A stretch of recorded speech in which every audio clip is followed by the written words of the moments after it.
André, bonjour. Bonjour Natacha, bonjour à tous. Et ce matin, nous recevons Hassani Salimou. Il est délégué syndical FO judiciaire au centre pénitentiaire de Majicavo. Bonjour. Bonjour.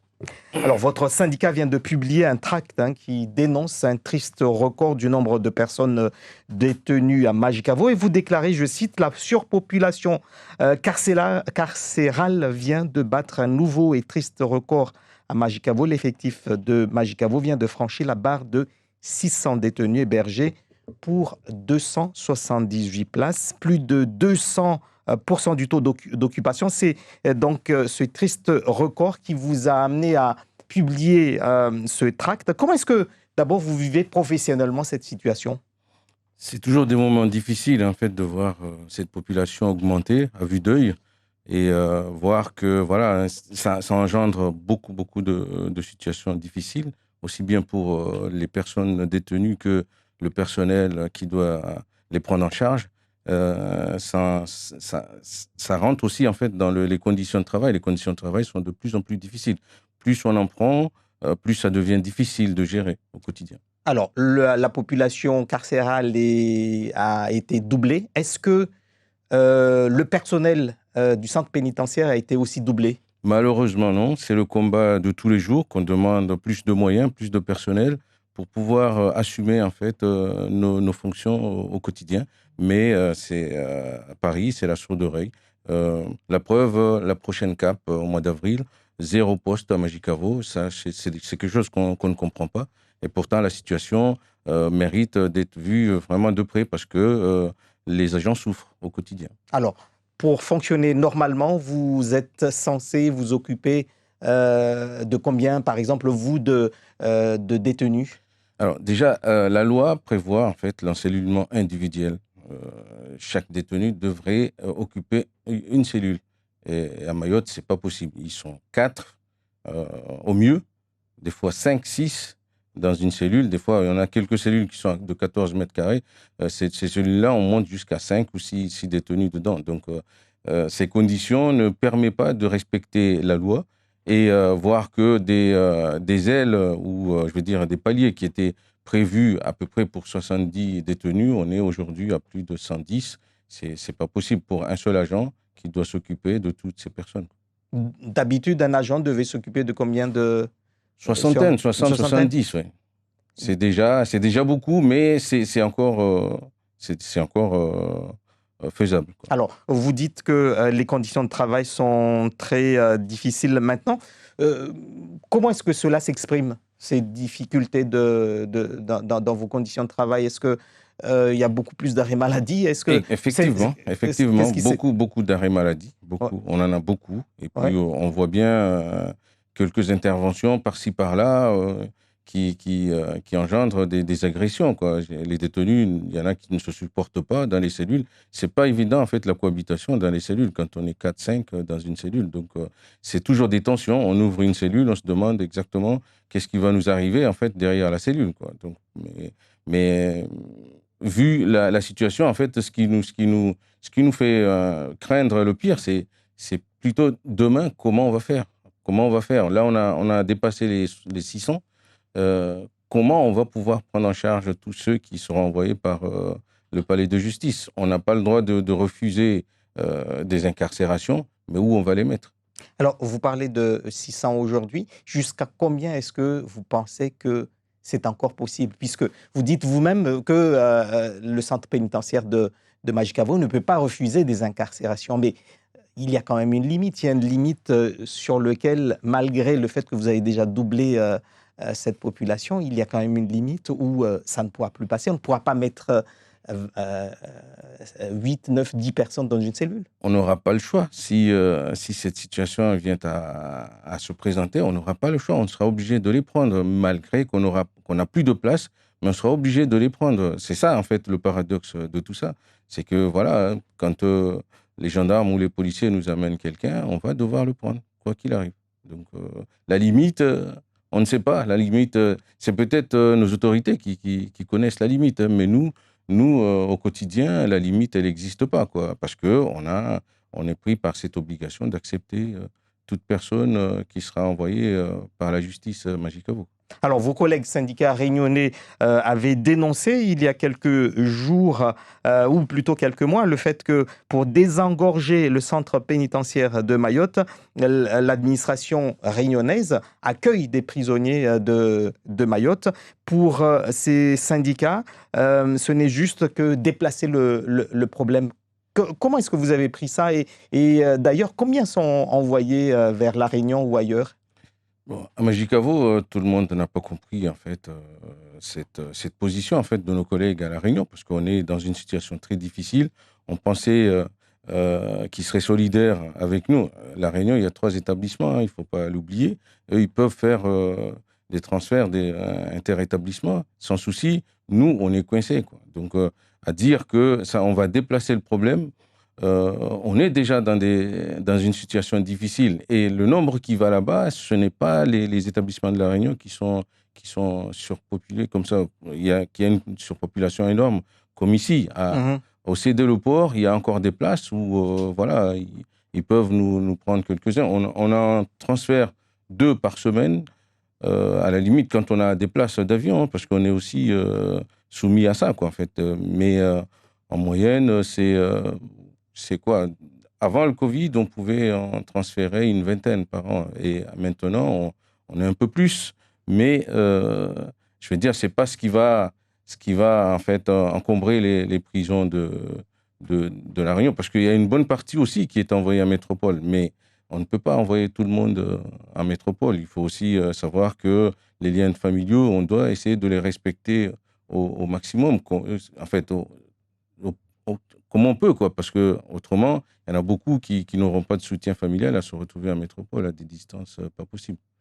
Alors, vous écrivez dans ce tract également que depuis le 1er janvier 2023, il y a eu 250 nouveaux écrous. Et en même temps, vous ajoutez qu'en l'espace de 7 mois, on est passé de 500 détenus à héberger à 600 détenus aujourd'hui. Je ne comprends pas trop le calcul, puisque plus de 150 depuis le mois de janvier, et ça aurait dû faire 750 personnes à la prison. Mais fort heureusement qu'il y a des libérations. C'est pour cela, en fait, ça fluctue, hein. Mhm. Mais là, depuis le début de l'année, effectivement, on a eu 250 nouveaux écrous.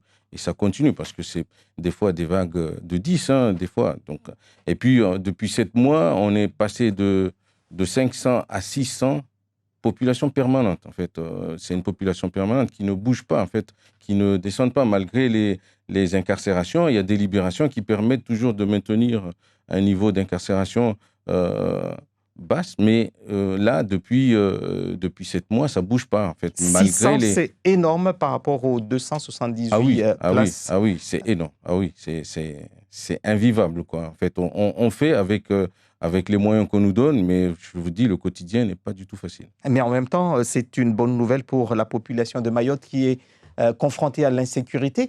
Lorsqu'on dit qu'il y a des délinquants en moins au sein de la société et qui sont du coup à Majicavo, ça rassure. Mais vous dites que, OK, mais il faudrait peut-être améliorer les conditions de Exactement, travail. exactement. C'est ce qu'on attend de l'État, qui prenne à bras-le-corps la situation de Majicavo et mette les moyens qu'il faut pour que cette insécurité à Mayotte puisse être éradiquée, quoi. Mais c'est clair que nous, pour ceux qui sont à Majicavo, s'ils sont rentrés à Majicavo, c'est que la justice a jugé qu'il fallait qu'ils aillent là-bas parce qu'ils n'ont plus leur place dans notre société. Donc, mais à côté de ça, il faut que l'État prenne ses responsabilités aussi.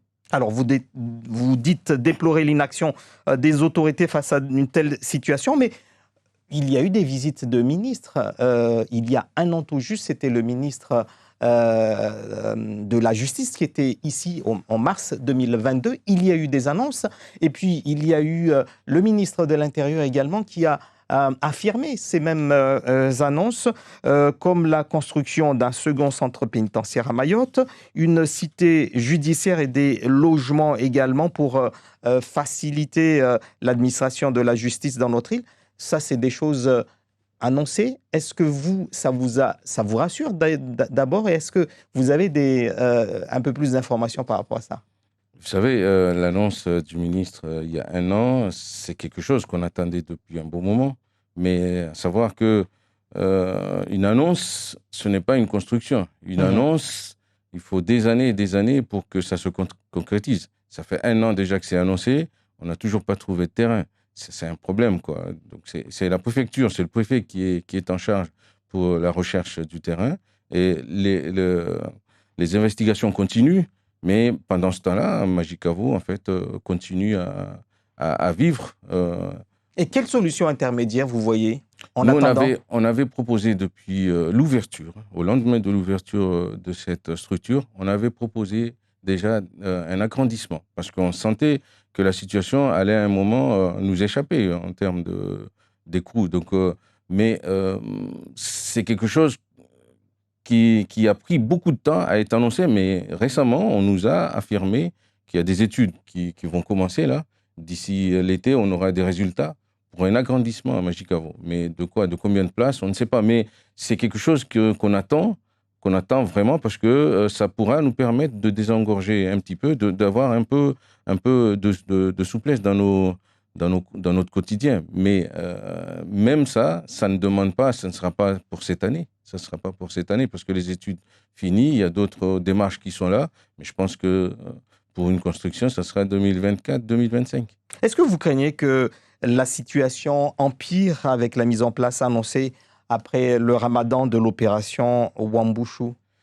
C'est clair, on craint beaucoup parce qu'on sait très bien qu'il y aura des percussions, en fait, il y aura des retombées négatives à la prison. Et ça, c'est clair, avec la situation actuelle, nous, on demande à ce que l'État prenne ses responsabilités, qu'il puisse transférer un bon nombre en métropole, une forme de charter, pour qu'on puisse avoir un moment pour travailler, pour voir un petit peu ce qui va nous retomber derrière. C'est clair que cette opération va engendrer des incarcérations à Magicavo, ça c'est clair. On a beaucoup parlé donc des prisonniers qui sont à Magicavo. On n'a pas beaucoup parlé du quartier des mineurs. Est-ce que il y a la même problématique pour le quartier des mineurs ou pas? Les mineurs, ça s'est stabilisé. On n'a pas une surpopulation. Dans le quartier mineur, la population, elle est stable. Parce que aussi, il y a des moyens qui sont mis en place, hein, parce que on a, je vais dire, des associations à l'extérieur, certains nombre de mineurs qui n'ont pas vraiment leur place en prison, on les envoie là-bas au lieu de les incarcérer. Donc, il y a cette possibilité qui nous permet de maintenir un niveau de population correct au niveau des mineurs. Chez les mineurs. On nous a toujours dit que la prison ne règle pas tout, car il faut penser à la réinsertion et la prévention de la récidive. Beaucoup de structures, justement, accueillent ce qu'on appelle les travaux d'intérêt généraux. Est-ce que vous pensez que cela aussi pourrait peut-être contribuer à ce que le nombre d'incarcérés soit moindre à Magicavo? Pour dire que les travaux d'intérêt général pourraient nous faire baisser la surpopulation pénale à Magicavo, non, je ne pense pas. Parce qu'il faut savoir qu'on a un grand nombre de personnes en situation irrégulière qui sont incarcérées et ceux-là ne sont pas éligibles à des travaux d'intérêt général. Donc, on pense que la solution, c'est d'agrandir et d'envoyer encore plus vers La Réunion et la métropole, surtout la métropole. La Réunion, c'est une solidarité qu'on demande pour qu'ils accueillent quelques détenus. Mais je veux dire, la plus grosse opération, ce serait plus vers la métropole, quoi. Juste pour finir, il y a des femmes également en prison à Magicavo? Effectivement. Et comment est-ce qu'elles vivent cette surpopulation? Est-ce que vous gérez comment, je vais dire, cette surpopulation? Est-ce qu'elle est plutôt masculine? Du coup, vous vous concentrez sur cela, cette problématique-là? Oui, le problématique est plus chez les hommes. Les femmes, on n'a pas de surpopulation carcérale. Pour vous dire, on n'a que 6 cellules dans le quartier femmes et on en a de la place encore. Donc, c'est pas pour inviter les femmes à faire plus de... pas du tout. Merci à vous en tout cas d'avoir été l'invité de Zakweli ce matin. Merci à vous. Merci à vous, André, ainsi qu'à votre invité.